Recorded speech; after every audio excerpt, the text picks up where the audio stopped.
Hey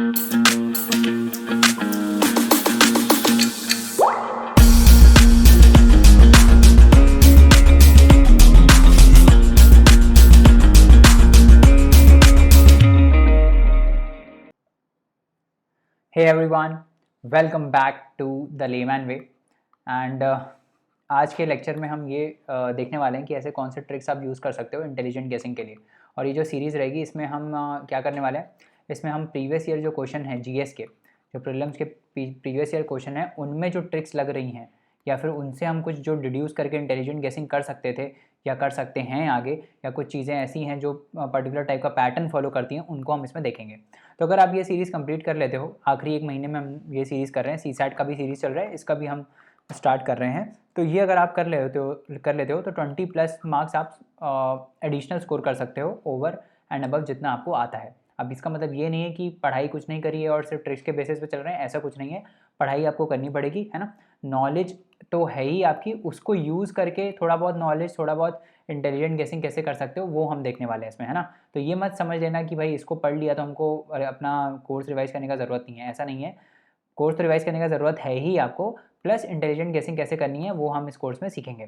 तो इन videos के through मकसद यही है कि आपको प्रीवियस ईयर क्वेश्चंस के थ्रू ये बताया जाए कि कैसे ट्रिक्स एप्लीकेबल होती हैं और क्या क्या आप चीज़ यूटिलाइज कर सकते हो, right. And if you are new to this channel, do not forget to like, share, subscribe and also recommend this videos to your fellow aspirants as well, है ना। चलिए जल्दी से आगे बढ़ते हैं। और इसके साथ साथ एक और मैं बात बता देता हूँ कि सीसैट मास्टर सीसैट का एक चैलेंज हमने लॉन्च किया है, जिसमें हम सीसैट मास्टर करा रहे हैं 7 डेज़ में। So go and check out this course. इसके अलावा इकोनॉमिक्स का भी फ्री चैलेंज उस पर है वेबसाइट पे, सो please go and look at that also. इसमें मैक्रो इकोनॉमिक्स के सारे बेसिक कंसेप्ट हमने इसमें कवर कराए हैं। सो लास्ट ईयर काफ़ी क्वेश्चंस इसमें से आए थे, 80% क्वेश्चन इसी में से थे। So please go and check this out, please पढ़ो इसको, मैक्रो इकोनॉमिक्स के कंसेप्ट को समझो एंड हमको भी फीडबैक दो कि कोर्स कैसा है, करेक्ट। तो चलिए जल्दी से आगे बढ़ते हैं और आज हम स्टार्ट करते हैं अपना लेक्चर, जो कि है ट्रिक्स फॉर इंटेलिजेंट गेसिंग इन यूपीएससी प्रीलिम्स। तो कैसे आप इंटेलिजेंट गेसिंग कर सकते हो वो हम इस क्वेश्चन को देखेंगे by doing previous year question. तो चलो पहला क्वेश्चन देखते हैं हम चल के, और देखते हैं कि क्या हम पढ़ने वाले हैं।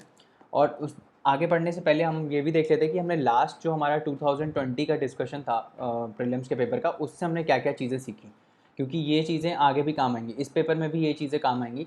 तो कुछ कुछ क्वेश्चन हम इन ट्रिक से करेंगे और कुछ कुछ क्वेश्चन जो नई ट्रिक सीखेंगे उसको फिर हम ऐड ऑन करेंगे इस चीज़ में, ठीक है।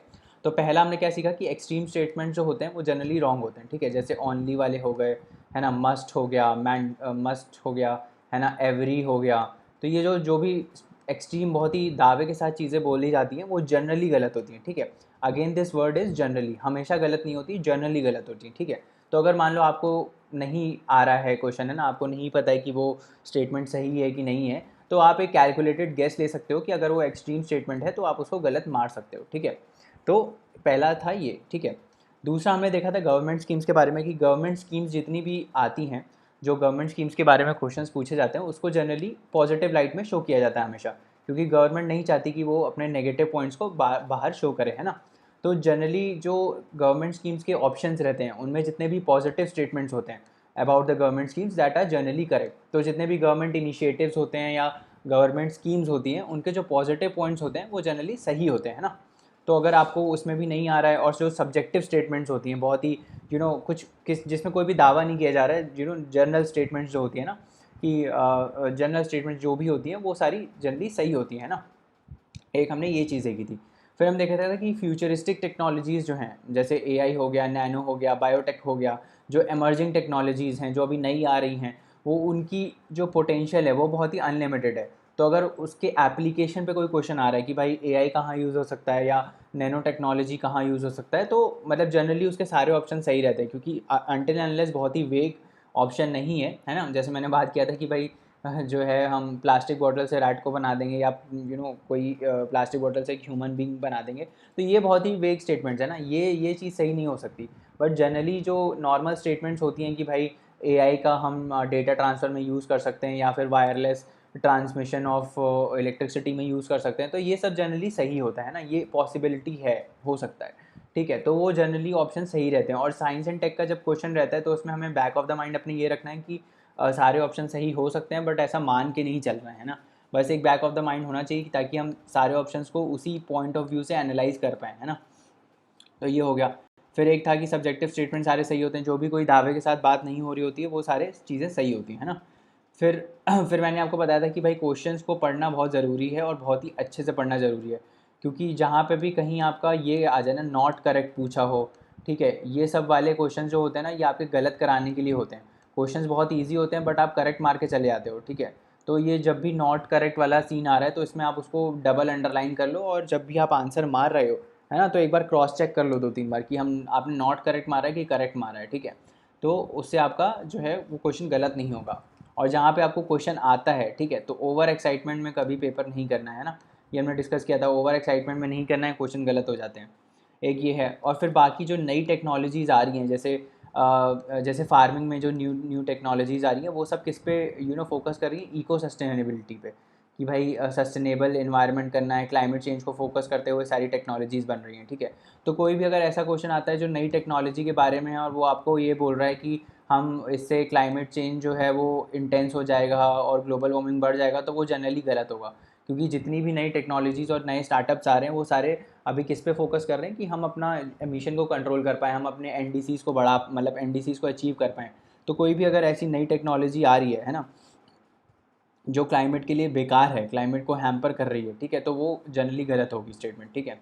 और बाकी फिर हमने एलिमिनेशन टेक्निक्स देखी थी कि कैसे आप पहले कोई एक स्टेटमेंट एलिमिनेट करके फिर आप ऑप्शन में नीचे जो 4 ऑप्शन होते हैं उसमें से ऑप्शंस को एलिमिनेट करो, है ना, और फिर बाकी जो 2 ऑप्शंस बचे या जितने भी बचे ऑप्शंस उनमें से एनालाइज करो कि किस स्टेटमेंट को पढ़ना है, ठीक है। इससे आपका टाइम भी बचेगा और इससे आप स्मार्टली उसको टैकल भी कर पाओगे, आप अपना पूरा पेपर कंप्लीट भी कर पाओगे, है ना। तो चलिए अब आज 2019 का जल्दी से डिस्कशन स्टार्ट करते हैं, है ना। पहले क्वेश्चन से देखते हैं, कुछ कुछ क्वेश्चन में ट्रिक नहीं लगेगा, कुछ कुछ क्वेश्चन में आपको आना ही चाहिए, जैसे मॉडर्न इंडिया के क्वेश्चन हैं या एंशिएंट मिडिवल, इनमें आपको पता होना चाहिए। इसमें जनरली नहीं लगता कोई ट्रिक, बट कहीं कहीं लग भी जाता है जहाँ पे वर्ड्स को हम तोड़ सकते हैं। चलो पहले ये क्वेश्चन देखते हैं कि मुगल इंडिया में with the reference to Mughal India what is are the difference और डिफरेंसेस बिटवीन जागीरदारी एंड ज़मींदारी। अब ये बहुत ही बेसिक क्वेश्चन है, ठीक है। जागीरदारी सिस्टम और ज़मींदारी सिस्टम आप जब शुरुआत करते हो मॉडर्न इंडिया की, तो उसमें ही आ जाता है पहले ही कुछ चैप्टर्स में, है ना। तो ज़मींदारी क्या होता था भाई, ज़मींदारी में होता था कि जो ब्रिटिशर्स थे उन्होंने ज़मींदार रखे हुए थे किसको मैनेज करने के लिए, लैंड को मैनेज करने के लिए, है ना। लैंड से ये रेवेन्यू कलेक्ट करते थे, है ना, फिर बाकी कुछ कट ये लोग रख के बाकी ब्रिटिश गवर्नमेंट को पे करते थे, है ना। अब इस चीज़ में क्या था कि इन ज़मींदार का रोल बस पैसा लेना था, इनसे पैसा लेके जो लैंड पे कल्टीवेट कर रहे हैं उनसे पैसा लेके और कुछ कट रख के ब्रिटिश गवर्नमेंट को देना, ठीक है। इनमें इनका ये कोई इंसेंटिव नहीं था कि हमको इम्प्रूव करना है एग्रीकल्चर वगैरह, है ना, ये सब कुछ नहीं है, ये सब स्पेक्ट्रम में लिखा हुआ है, ठीक है। तो ये था ज़मींदारी सिस्टम और ये हेरिडेटरी था, मतलब अगर कोई कर रहा है तो उसका बेटा भी आगे आने वाला वो भी उसी लैंड का ज़मींदार होगा, है ना।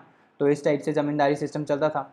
और जागीरदारी क्या होता था, ये आपके जब मुग़ल इंडिया की बात है, जब मुग़ल्स वगैरह थे, अकबर का जब एरा चल रहा था, है ना, तब ये नोबिलिटी वाला सिस्टम आया था, है ना। तो ये लोग उस समय क्या करते थे कि ये जागीरदार बेसिकली मिलिट्री सर्विस प्रोवाइड करते थे मुग़ल्स को, है ना, और इन रिटर्न किंग्स इनको ये जागीर्स देते थे, है ना, जिनको ये मैनेज करते थे। अब उस जागीर्स जो हैं, जागीर्स भी लैंड ही होती थी बेसिकली, उनसे ये रेवेन्यू कलेक्ट करते थे, है ना, रेवेन्यू कलेक्ट करते थे। और अच्छा, इसमें एक डिफरेंस ये था ज़मींदारी से जागीरदारी में कि ये जागीरदारी जो है वो ट्रांसफरेबल थी, मतलब ऐसा नहीं है कि अगर एक जागीरदार इस लैंड को कंट्रोल कर रहा है तो आने वाला उसका बेटा भी इसी जागीर को कंट्रोल करेगा, है ना। ये इसलिए किया गया था ताकि करप्शन को चेक किया जा सके, है ना, उस टाइम पे अकबर के टाइम पे। तो ये दोनों में डिफरेंस था जागीरदारी और ज़मींदारी में, ठीक है। तो चलो ऑप्शंस पढ़ लेते हैं क्या बोल रहे हैं। Jagirdars were holders of the land assignments in lieu of judicial and police duties, military service देते थे, yes. Whereas zamindars were holders of revenue rights without obligation to perform any duty other than revenue collection. Okay. दूसरा statement पढ़ते हैं। Land assignments to jagirdars were hereditary and revenue rights of zamindars were non hereditary. ये तो गलत है, ये हमने देखा कि ज़मींदार्स वाला हेरिडेटरी होता था, है ना, ज़मींदार्स वाले जो हैं वो हेरिडेटरी होते थे, जबकि जो ये जागीरदार्स वाले होते थे ये हेरिडेटरी नहीं होते थे, राइट। अब इसमें क्या बोल रहा है, ज़मींदार्स का कोई ऑब्लिगेशन नहीं था कोई ड्यूटी परफॉर्म करने का अदर देन रेवेन्यू कलेक्शन। तो जल्दी से देख लेते हैं क्या है भाई। देखो दो चीज़ में डिवाइडेड था, खलीसा और जागीर। The revenue from the first to the imperial treasury and that from jagir was assign to the jagirdars in lieu of their salary cash. वही कैश में देते थे Right to collect revenue was to utilize the same for their salary and to meet their military obligation. The judicial and police functions were performed by locally by the ज़मींदार. ठीक है, तो ये जो इसमें यहाँ लिखा हुआ है कि जुडिशियल और पुलिस ड्यूटीज़ हैं, है ना, ये भी ज़मींदार प्रोवाइड करते थे. ठीक है, ज़मींदार का सिर्फ जो काम था वो रेवेन्यू कलेक्शन, सिर्फ और सिर्फ रेवेन्यू कलेक्शन नहीं था. ऑब्वियसली सिर्फ रेवेन्यू कलेक्ट करने का काम नहीं था, साथ में ये लोग कुछ पुलिस ड्यूटीज़ भी प्रोवाइड करते थे. तभी ये लोग जाके ना हफ्ता वगैरह मांग लेते थे इनसे. ठीक है, तो इसीलिए इनके पास पावर्स थी थोड़ी ज़मींदार के पास. ठीक है. An important feature of jagirdari system was shifting of jagir holders. ये वही है, ट्रांसफरेबल है. ठीक है, तो ये क्या हो गया, ये स्टेटमेंट गलत हो गया, क्योंकि ज़मींदार जो है उनका सिर्फ और सिर्फ जो फंक्शन था वो सिर्फ रेवेन्यू कलेक्शन नहीं था, वो साथ में वो पुलिस और जुडिशियल सर्विसेज भी प्रोवाइड करते थे. जैसे ही जागीरदार प्रोवाइड करते थे ना, वैसे ज़मींदार भी प्रोवाइड करते थे. बट इसमें दोनों में डिफरेंस बस ये था कि ज़मींदार जो थे वो हेरिडेटरी नेचर पे काम करते थे. ठीक है, और जो जागीरदार थे ये इनका ट्रांसफरेबल रहता था जागीर. ठीक है, तो ये गलत हो गया. और लैंड स्टेटमेंट्स ये तो वैसे भी गलत हो गया, ये हेरिडेटरी वाला डिफरेंस है दोनों में, तो इसका आंसर क्या हो जाएगा, डी. ठीक है, आगे बढ़ते हैं. With the reference to land reforms in independent India. Land reforms जो हुए थे इंडिपेंडेंट इंडिया में, क्या हुआ था इसमें लैंड रिफॉर्म्स में, अगर आपने स्पेक्ट्रम पढ़ी होगी तो उसमें बोलते हैं ना, लैंड रिफॉर्म्स में क्या हुआ था कि पहले जो था एक इंसान के पास बहुत ज़्यादा ज़मीन हुआ करती थी, है ना, एक इंसान के पास बहुत ज़्यादा ज़मीन हुआ करती थी. फिर क्या हुआ कि गवर्नमेंट ने सीलिंग फिक्स कर दिया कि एक आदमी इतने एकड़ से ज़्यादा लैंड नहीं होल्ड कर सकता, है ना.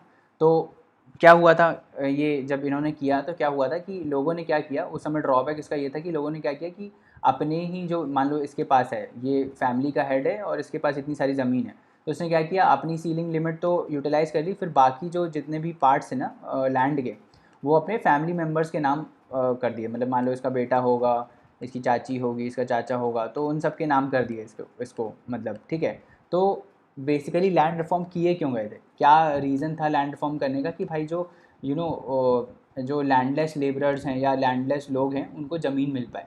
क्योंकि पोवर्टी का रीज़न उस टाइम ये आइडेंटिफाई किया गया कि लोगों के पास ज़मीन नहीं है, तभी वो एग्रीकल्चर नहीं कर पा रहे हैं या बाकी कुछ भी नहीं चीज़ कर पा रहे हैं. तो बेसिक मोटिव इसका ये था कि लैंडलेस को जो भी जिनके पास ज़मीन नहीं है उनको ज़मीन प्रोवाइड करना. ठीक है, और इसमें क्या सीलिंग फिक्स करी गई थी. ठीक है, उसके बाद चलो अब ऑप्शन देखते हैं. The ceiling laws were aimed at family holdings and not the individual holdings. तो ये तो गलत हो गया ना, फैमिली होल्डिंग्स पहला सिस्टम ये था कि फैमिली होल्ड करती थी, जो फैमिली का हेड होता था वो पूरी की पूरी ज़मीन होल्ड करता था, है ना. बट बाद में ये इंडिविजुअल लिमिट्स आ गई है ना, तो ये गलत हो गया ऑप्शन, ये गलत हो गया. दूसरा क्या है, the major aim of land reforms was providing agriculture land to all landless. ये हमने देखा सही है, बट इसके अलावा मान लो अगर आपको ये नहीं मालूम है तो बाकी ऑप्शन भी देख लेते हैं हम लोग. It resulted in cultivation of cash crops as a predominant form of cultivation. ऐसा हो सकता है क्या, आपने कोई लैंड पे सीलिंग फिक्स कर दिया, ठीक है, क्या सिर्फ लैंड क्राइटेरिया है कैश क्रॉप्स को कल्टीवेट करने का, नहीं, बाकी आपको सॉइल भी चाहिए. अब मान लो मैं चला जाता हूँ तमिलनाडु में कि भाई अब ये जो लैंड रिफॉर्म्स आए थे ये तो ऑल ओवर पैन इंडिया थे ना, तो कैश क्रॉप्स ऐसा तो है नहीं कि पैन इंडिया कल्टीवेट हो सकती है ना, जहाँ पे कंडीशंस राइट होंगी, टेम्परेचर राइट होगा, सॉइल राइट होगा, वहीं पे कल्टीवेट हो सकती है. तो ये कोई एम तो नहीं था इसका, है ना, कि भाई ये रिज़ल्ट हो सकता है, बट मतलब ये चीज़ सही नहीं है, समझ रहे हो, कि cultivation of cash crop as a predominant form, मतलब हर जगह जहाँ भी हर जगह पूरे इंडिया में कैश क्रॉप ही कल्टीवेट हो रहा था, बाकी कुछ हो ही नहीं रहा था कल्टीवेट. ठीक है, तो ये गलत स्टेटमेंट हो जाती है. चौथा क्या है, land reforms permitted no exemptions to ceiling limits. कोई एग्जेम्पशन नहीं थे, मतलब जैसे इसमें एक इंडिविजुअल के ऊपर इतना सीलिंग लिमिट है ना, तो इसका कोई एग्जेम्पशन नहीं होगा. हर किसी चीज़ में ना एग्जेम्पशन होता है, ऐसा कभी नहीं होता कि कहीं एग्जेम्पशन हो ना हो किसी लॉ में. ठीक है, क्योंकि इंडिया इतना डाइवर्स कंट्री है ना कि आप हर टाइप के लोगों का जो व्यू पॉइंट है वो एक लॉ में नहीं ला सकते. ठीक है, तो एग्जेम्पशंस आपको प्रोवाइड करने पड़ते हैं कुछ कुछ के लिए. तो ये गलत हो गई स्टेटमेंट, तो हो गया क्या, बी आंसर इसका. ये वैसे लैंड रिफॉर्म्स जब आप पढ़ोगे तो उसमें ये क्लियरली लिखा हुआ है कि क्यों था ये सीलिंग लिमिट क्यों आई थी, बट अगर फिर भी नहीं याद है तो इस टाइप से आप बाकी ऑप्शंस को हटा के कर सकते हो उसको. ठीक है, आगे बढ़ते हैं. अब क्या बोल रहा है, ग्लोबल कॉम्पिटिटिवनेस रिपोर्ट किसकी है. अब ये रिपोर्ट जितनी भी मेजर ऑर्गेनाइजेशंस की है ना, जैसे IMF हो गया, वर्ल्ड बैंक हो गया, वर्ल्ड इकोनॉमिक फोरम हो गया, UNCTAD हो गया, है ना, UNDP हो गया, इन सब की रिपोर्ट्स इंपॉर्टेंट है ना. तो ये सब आपको याद होनी चाहिए, हम लोग कवर करेंगे अपने रिपोर्ट्स वाले चैप्टर में, मतलब लेक्चर में. बट अभी के लिए ग्लोबल कॉम्पिटिटिवनेस रिपोर्ट कौन निकालता है, वर्ल्ड इकोनॉमिक फोरम, ठीक है। अब आगे और भी इसकी रिपोर्ट्स देख लेते हैं, और कौन कौन सी रिपोर्ट निकालता है। Global gender gap report, global risk report, social mobility index, global competitiveness index, global IT report, future of jobs report, energy transition index, India economic summit भी WEF के अंडर होता है, nature risk rising report, global travel and tourism report, financial development report, global enabling report. तो ये सारी WEF की हैं। एक बार पॉज करो, इसको एक बार पढ़ लो। फिर एक बार वर्ल्ड बैंक की भी देख लेते हैं। वर्ल्ड बैंक कौन कौन सी रिलीज़ करता है। World business and law index, world development report, global economic prospects, logistic performance index, remittance report, poverty and shared prosperity, commodity and markets outlook. तो ये सारी कौन करता है, ये सारी वर्ल्ड बैंक करता है, ठीक है। अब IMF की देख लेते हैं। IMF क्या क्या करता है। Physical monitor report, annual observance report of the special data. और देखो इसमें एक और आता है, ये एक्चुअली ये पूरा है special data dissemination standard, SDDF बोलते हैं इसको, ठीक है। SDDF अगर कहीं आपको पूछा जाए कि SDDF किसका है तो वो IMF का है, ठीक है। स्पेशल डेटा डिसेमिनेशन स्टैंडर्ड्स किसके हैं, IMF के हैं, ठीक है। और इसके ऊपर एक रिपोर्ट रिलीज़ करी जाती है, उसकी एनुअल ऑब्जर्वेंस रिपोर्ट होती है, वो कौन रिलीज़ करता है, IMF करता है, ठीक है। वर्ल्ड इकोनॉमिक आउटलुक ये पूछा जा चुका है फिर से एक और बार। वर्ल्ड इकोनॉमिक आउटलुक किसका है, IMF का है, ठीक है। ग्लोबल फाइनेंशियल स्टेबिलिटी रिपोर्ट किसका है, IMF का है। ये रिपोर्ट्स बहुत ज़्यादा इंपॉर्टेंट है, ठीक है। UNCTAD कौन से करता है, B2C ई कॉमर्स इंडेक्स करता है। वर्ल्ड इन्वेस्टमेंट रिपोर्ट UNCTAD के अंदर आता है। Commodities and development report UNCTAD के अंदर आता है। Trade and development report, digital economy report, technology and innovation report, the information economy report, lease development countries report. तो ये ध्यान रखना कि ये सब किसके अंदर है, UNCTAD के अंदर। ये सर आपको ना 5-6 बार पढ़ना पड़ेगा, तब आपके दिमाग में रहेगा कि कौन सा है कौन सा नहीं है, ठीक है। आगे बढ़ते हैं। Consider the following about, just a minute, consider the following about the charter act of 1813, ठीक है। अब चार्टर, ये जितने भी एक्ट्स हैं, ठीक है, रेगुलेटिंग एक्ट 1773 से लेकर, ठीक है, 1773 से लेकर आपका इंडिपेंडेंस एक्ट 1947 तक, जितने भी एक्ट्स हैं वो सब आपको थॉरो होने चाहिए। मतलब 1773, फिर आपका 1784, 1796 आता है, ठीक है, 1813, 1833, 1853, ये सारे जितने भी एक्ट्स हैं उन सब के जो आप पॉइंट्स हैं वो आप बिल्कुल थॉरो होने चाहिए। बहुत ही इंपॉर्टेंट है, हर साल एक ना एक क्वेश्चन आता है इससे, ठीक है। तो बहुत ही ज़्यादा इंपॉर्टेंट है, बहुत ही ज़्यादा प्रोबेबिलिटी है इस कहानी का, ये भी हम कवर करने वाले हैं। और हमने क्या किया है, दोनों चीज़ को क्लब कर दिया। एक पॉलिटी वाले में आप पढ़ते हो है ना एक्ट्स, और एक फिर हिस्ट्री वाले में पढ़ते हो, मॉडर्न हिस्ट्री में। तो उन दोनों को क्लब करके जो इंपॉर्टेंट पॉइंट्स हैं वो एक लेक्चर में आपको अभी मिल जाएंगे आगे, ठीक है। तो पहले देखते हैं कि चार्टर्ड एक्ट ऑफ 1813 में हुआ क्या था, ठीक है। तो क्या हुआ था 1813 में कि मोनोपोली एंड हो गई थी ट्रेड में, है ना। इंडिया, ये ईस्ट इंडिया कंपनी की, है ना। और बट टी एंड ट्रेड में जो था वो मोनोपोली कंटिन्यू थी, है ना, उसमें ट्रेड अलाउड था। तो ये चीज़ सही है, ठीक है। उसके बाद क्या हुआ था कि अच्छा, अब इसमें देखो, इसमें दो ऑप्शन सही हैं। नीचे ऑप्शन देखोगे तो उसमें दो ऑप्शन सही हैं, मतलब कोई अगर आप एक एलिमिनेट कर पा रहे हो तो आपका आंसर आ सकता है, ठीक है। अगर गलत है तो, ठीक है, तो हम पहले तीनों पढ़ लेंगे। It asserted the sovereignty of the British crown over the Indian territories held by the company. अब ये पता नहीं, डाउटफुल कैटेगरी में शायद हो शायद ना हो, ठीक है। अगर आपको नहीं मालूम है, अच्छे से नहीं पढ़ा है, तो आपको नहीं मालूम होगा ये है कि नहीं है, ठीक है। तीसरा देखते हैं, the revenues of India were now controlled by the British parliament. अब ये देखो, ये वाला जो ऑप्शन है ना, थर्ड वाला, अगर इसको आप अच्छे से पढ़ो, क्या बोल रहा है, revenues of India were now controlled by the British parliament. ये 1813 में हुआ था कि ये 1784 में हुआ था, पिट्स इंडिया एक्ट में, जहाँ पे वो ड्यूअल फॉर्म ऑफ गवर्नमेंट आया था, जिसमें बोर्ड ऑफ कंट्रोल था एक, है ना, और कोर्ट ऑफ डायरेक्टर्स था, है ना, ऐसा था ना। Board of Control was controlling the civil, military and revenue affairs. Court of Directors जो था वो कॉमर्शियल अफेयर्स देख रहा था, है ना। बोर्ड ऑफ कंट्रोल में कौन था, ब्रिटिश थे, ब्रिटिश पार्लियामेंट के मेंबर्स थे बोर्ड ऑफ कंट्रोल में। तो ये रेवेन्यूज़ ऑफ इंडिया कहाँ से कंट्रोल हो रहा था, यहाँ से, यहाँ पे कंट्रोल होता है 1784 में, ना कि 1813 में। तो ये हो जाता है गलत। ये जैसे गलत हुआ तो आंसर हमारा क्या हो गया, ए हो गया, ठीक है। अब देखो इसमें एक ऑप्शन को आपको एलिमिनेट करना था, ठीक है, कि रेवेन्यूज़ ऑफ इंडिया वाला ये इसमें नहीं है, ये 1784 में था, तो ए हो गया इसका आंसर, ठीक है। अब इसके अगेन इसको करने के लिए आपको बाकी एक्ट्स के भी पॉइंट्स याद होने चाहिए, ठीक है। तो वो आपको ये एक्ट्स तो अच्छे से पढ़ने पड़ेंगे, ठीक है। बाकी इसके पॉइंट्स देख लेते हैं क्या है। इस देखो, ये जो 1813 था, ये जो कॉन्टिनेंटल सिस्टम था नेपोलियन का, उसके थ्रू ये आया था, उसके थ्रू इसका इंट्रोडक्शन हुआ था, ठीक है। कंपनी की monopoly India, trade in India में एंड हो गई, ठीक है, बट चाइना के साथ जो टी में ट्रेड था वो रिटेन था, ठीक है। Constitutional position of British territories वो in India was defined explicitly for the first time, पहली बार constitutional position of British territories in India define हुई थी, ठीक है, ये इंपॉर्टेंट पॉइंट है, ये पूछा जा सकता है अगली बार, ठीक है। उसके बाद company was to retain the possession of its territories and revenue for 20 years, तो आगे 20 साल के लिए अपना पोजेशन जो ईस्ट इंडिया कंपनी है जो उसकी टेरिटरीज थी उस पर पोजेशन वो कंटिन्यू करेगी अगले 20 साल तक। शेयर होल्डर्स जो हैं कंपनी के उसको 10.5% डिविडेंड मिलेगा, ठीक है। Revenues of India were control by the, अच्छा ये तो वो एक्सप्लेनेशन है, पिट्स इंडिया एक्ट में था ये 1784 है ना। बाकी ये सारे पॉइंट्स हैं आपके 1813 के, ठीक है। आगे बढ़ते हैं। क्या बोल रहा है, विद रेफरेंस टू स्वदेशी movement consider the following statement. स्वदेशी क्या था, इंडिया के प्रोडक्ट्स को यूज़ करना है ना, स्वदेशी वो होता है, ठीक है। अभी जैसे वो चल रहा है ना सेल्फ रिलायंट इकॉनमी वाला कि इन खुद से आत्मनिर्भर बनो, है ना, उस टाइम स्वदेशी चल रहा था कि भाई इंडिया में जो प्रोडक्ट्स बने हैं हम वो यूज़ करेंगे, हम बाहर के प्रोडक्ट्स को यूज़ नहीं करेंगे, दैट वाज स्वदेशी, है ना, स्वदेशी अपना देश। वो पिक्चर देखी ना स्वदेश वाली। तो एनीवेज आगे बढ़ते हैं, इसमें क्या ऑप्शन है देख लेते हैं।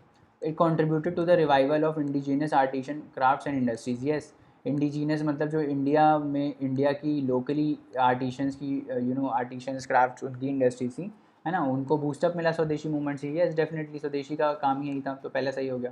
दूसरा क्या है, National Council of Education was establish as a part of Swadeshi movement, ये भी सही है। नेशनल काउंसिल ऑफ एजुकेशन का कब इस्टेब्लिश हुई थी, 1906 में, है ना, और उसी टाइम ये स्टार्ट हुआ था, 1905 में ही अपना स्वदेशी मूवमेंट स्टार्ट हुआ था, है ना। और अगर आपको नहीं भी मालूम है कि स्वदेशी, आप देखो स्वदेश से, स्वदेश मतलब अपना देश, राइट, नेशनल मतलब भी अपना ही है ना, इस टाइप से थोड़ा बहुत रिलेट कर सकते हो कि नेशनल अपने इंडिया का बात हो रहा है, स्वदेश में भी अपने प्रोडक्ट्स यूज़ करना है, तो एजुकेशन हम बढ़ाएंगे तभी तो लोग इंडस्ट्रीज़ को बना पाएंगे, बिना एजुकेशन के कैसे लोग अपना काम कर पाएंगे, है ना। इस टाइप से रिलेट कर सकते हो, बट ऐसा नहीं है कि ये पढ़ा आपने नहीं है तो वहाँ पे मार पाओगे, वहाँ पे नहीं मार पाओगे। अगर नहीं पढ़ा है ही नेशनल काउंसिल ऑफ एजुकेशन तो मुश्किल है मारना, बट हाँ अगर आपको तुक्का मारना ही है इसमें, गैस वर्क मारना ही है, तो उसको रिलेट ऐसे कर सकते हो कि भाई ये देखो नेशनल काउंसिल ऑफ एजुकेशन है, इंडिया इंडिया में एजुकेशन बढ़ाने के लिए कोई काउंसिल सेटअप करी गई है, ठीक है। और स्वदेशी मूवमेंट में क्या है, इंडिया के जो प्रोडक्ट्स हैं उसको बढ़ावा देने के लिए किया गया है। तो इंडिया के प्रोडक्ट्स बनेंगे कब, जब इंडिया एजुकेटेड होगा, है ना। हम बोलते हैं ना एजुकेशन पे खर्चा करो, हेल्थ पे खर्चा करो, क्यों बोलते हैं, क्योंकि भाई तभी तो सेल्फ रिलायंट इकॉनमी बन पाएगी, है ना। तो ये सब है, आगे बढ़ते हैं। कंसिडर द फॉलोइंग पेयर्स, कुछ कुछ ऑर्गेनाइजेशन दिए हुए हैं और उनके लीडर्स दिए हुए हैं, ठीक है। अब इसमें देख लेते हैं कौन कौन सा लीडर है, ठीक है, नीचे से स्टार्ट करते हैं। Self respect movement, EV Ramaswamy Naicker, बहुत ही फेमस है, पेरियार भी बोलते हैं इनको, है ना, पेरियार भी बोलते हैं, केरला वाली मूवमेंट है ये, ठीक है। सेल्फ रिस्पेक्ट मूवमेंट तो ये तो है ही ऑब्वियसली, ये सही है। थर्ड अगर सही है तो मेरा क्या आ जाएगा, अब सी और डी में मेरा ऑप्शन है, ठीक है। टू भी सही है, टू में दिमाग नहीं लगाएंगे। पहला क्या है, anti all India anti untouchability league, तो भाई महात्मा गांधी ने तो अपनी लाइफ डेडिकेट कर दी हरिजन्स के लिए, है ना। हरिजन्स जब वो 1932 में वो पूना पैक्ट साइन हुआ बी आर अम्बेडकर और महात्मा गांधी की के टाइम पे, मतलब सॉरी जब इन दोनों के बीच में साइन हुआ तभी उस टाइम उन्होंने ये इस्टेब्लिश कर दिया था all India anti untouchability league.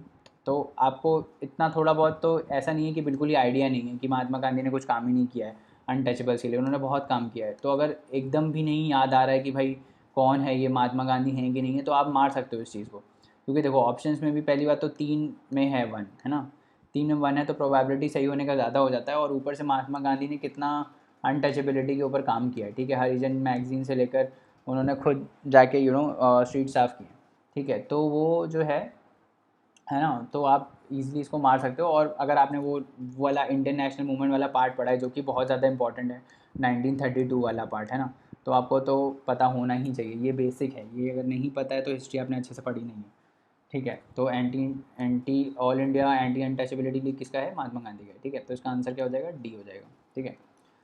दूसरा देख लेते हैं, which one of the following is not a Harappan site. अब देखो ये तो पता होना चाहिए, नहीं पता है तो नहीं आता है, ठीक है। तो इसमें कोई लॉजिक नहीं लग रहा है तो इसको हम डिस्कस नहीं करेंगे। आपको अगर आंसर पढ़ना है आप यहाँ से आगे से पढ़ सकते हो, ठीक है। तो आज का लेक्चर इतना ही है ना।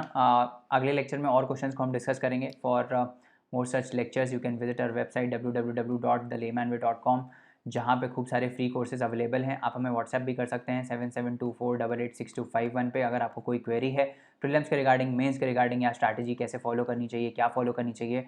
You can book our session also, जिसमें हम आपको 1 घंटे का मेंटर्ड सेशन देते हैं to guide you towards prelims and mains. तो वो भी आप चेकआउट कर सकते हैं। इसके साथ साथ हमारे वेबसाइट पे बहुत सारे फ्री कोर्सेज़ भी अवेलेबल हैं और पेड कोर्सेज़ भी अवेलेबल हैं। So go and check it out. Thank you so much.